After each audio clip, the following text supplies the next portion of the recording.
All right, we got another version of Pierre Poilievre versus Mark Carney.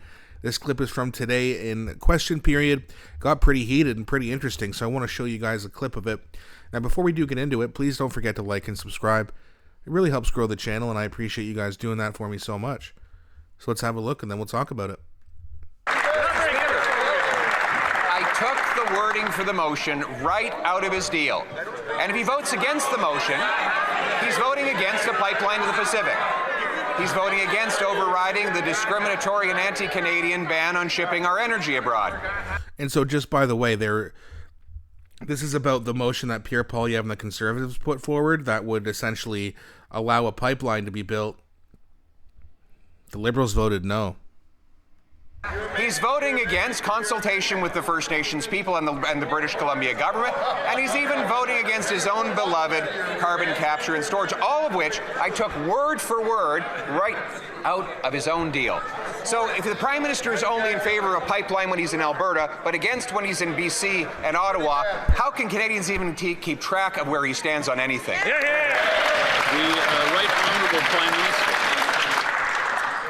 Mr. Speaker, I would like to welcome the fact that to my hearing, for the first time ever in this House, the Leader of the Opposition has acknowledged the constitutional right of Indigenous people to full, free and fair consultation. For the first time he's ever acknowledged the role of the provinces in the pipeline. But he hasn't acknowledged yet the need for an industrial carbon price or the reduction in methane, two things that the Premier of Alberta acknowledged, signed wholeheartedly as part of a complete meal. The Honourable Leader of the Opposition.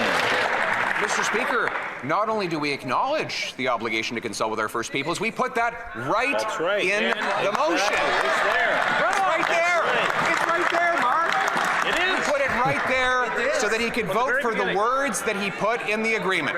But let's be honest, he never planned to honor the agreement. He whispered quietly to the Keep It in the Ground Liberal caucus, "Don't worry, there will never be a pipeline. We'll delay it until after the election, and then, God forbid, if we win," he says he would kill it altogether. Why can't he say one thing to all Canadians and champion the pipeline with us today? Because, as you said, Pierre, he doesn't want a pipeline. He said it in his book. He said it in multiple interviews on with people in the media. He's said it many times.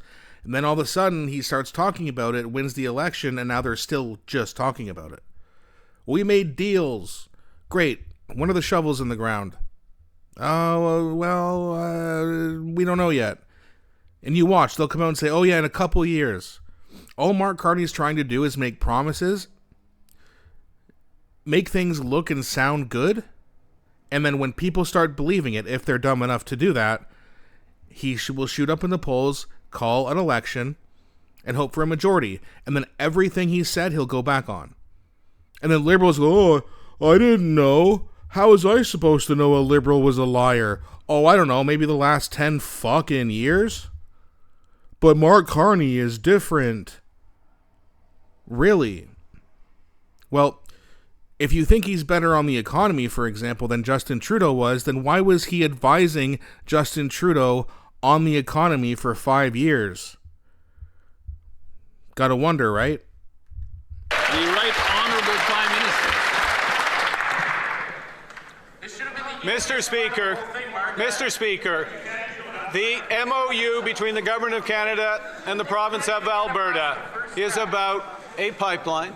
It is about carbon capture and storage. It is about interties with the clean electricity grid of British Columbia. It's about artificial intelligence data centers. It is about an industrial carbon price that works.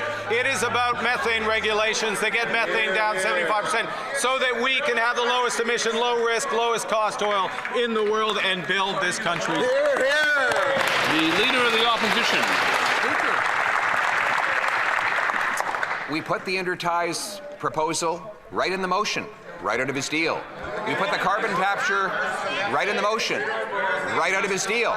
We put the pipeline and the overriding of the oil shipping ban right in the motion. It came right out of the deal that he signed. So now it's clear that the only thing he really cares about is that it doesn't include an industrial carbon tax that will drive jobs out, drive grocery prices up. Why is it that he wants a carbon tax without a pipeline when what we really need is a pipeline without a carbon tax? Yeah, that's right. The Right Honourable Prime Minister. Mr. Speaker, the grand reveal has been made. Mr. Speaker, I'm not a lifelong member of this House, so I don't know all the rules, but I don't think there's a limit. Wait, what? Was that supposed to be a dig at Pierre Poilievre? Mark, you're the Prime Minister of this country, and you just admitted that you don't know the rules of your own house. Like, again, like this guy should, like, they try. It's so funny because liberals hate Pierre Poilievre because they think he's mean and he tries to take too many shots. But yet you see Stephen McKinnon and that little Chihuahua Champagne, Mark Carney, they constantly take shots at Pierre Poilievre, and yet they don't have a problem with it. They don't like Pierre Poilievre because he's a meanie head. But they constantly take shots at Pierre Poilievre. Maybe they like it because it's not funny or good, or maybe because they don't understand what they're trying to do.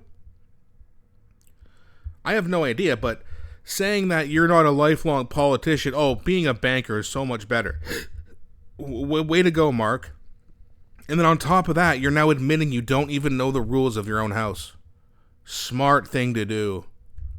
And the size of motions. And in fact, since the MOU is already translated, I think it would be very easy to take the entire MOU in both official languages and propose them if the members opposite would support everything that the Premier of Alberta has done. That's a very good question. And again, liberals, Mark Carney, your supporter, your base, they hate Danielle Smith. And now you're making deals for a pipeline, which the liberals also hate. Weird. Maybe trying to play both sides of the fence. I'm a fiscal conservative, which he isn't. Maybe that's actually not going to work too well. And maybe you should just stick to the woke liberal clown that you are, but you're trying to hide it because you know that if you don't, you're going to be labeled just like Justin Trudeau. Enjoy it, Mark. Because unless you can figure out a way to absolutely dupe the swing voters that voted for you last time again, which who knows, maybe you can. We do not live in a country full of smart people, no offense. And people can get mad at that all they want. You're not going to do anyone any favors by insulting the other side. You've had 10 years of power, going on year 11. If you don't think that voting liberal is dumb at this point, you might just be dumb. And I'm going to say it because it's the truth. Another thing the liberals don't like. Either way, that's going to be it for this one, guys. Let me know what you think in the comment sections, and I'll be back shortly with a new one.